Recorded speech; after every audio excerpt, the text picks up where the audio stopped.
Observational learning,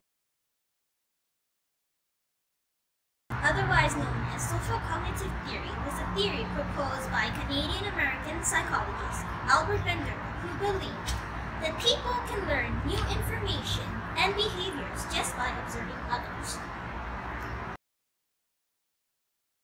For our theory, there are three characteristics that relate to it. The first characteristic is the model. The model is the person being observed by the learner.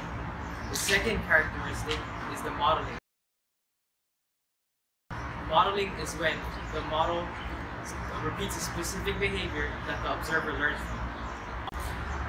And lastly, the learner is the person that is learning the behaviors by the model and is practicing it as he is watching.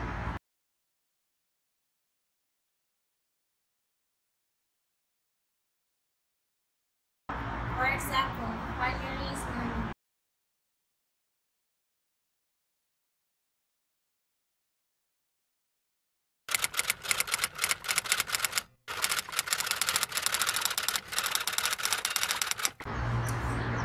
The second example is minor neurons, which are brain cells located in front of the brain that activate whenever you perform an activity or observe others.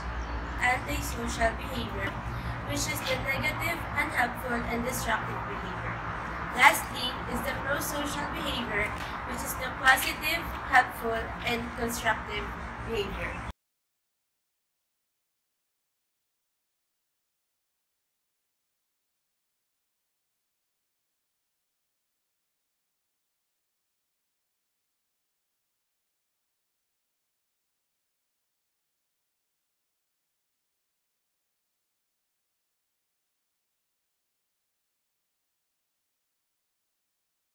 It's 1961. You're wandering around Stanford University looking for a sandwich or something when you happen to walk by a particular room in a particular lab and see something a little unnerving. Namely, you find a woman punching an inflatable clown named Bobo in the neck. Over and over in its neck. This was the lab of legendary psychologist Albert Bandura, and in 1961 he was studying one of the most important phenomena in psychology. See, while that woman was throttling that big inflatable clown, there was a child watching her, and after about 10 minutes of observing this clown-beating display, the kid was taken to a room full of fun toys, which were soon taken away, and then the frustrated kid was left alone with Bobo, and Bandura watched what happened. And yeah, what happened was kinda scary. Kids who watched the woman beating the clown were much more likely to mimic her aggression, kicking, punching, throwing, even attempting to maul Bobo with a hammer.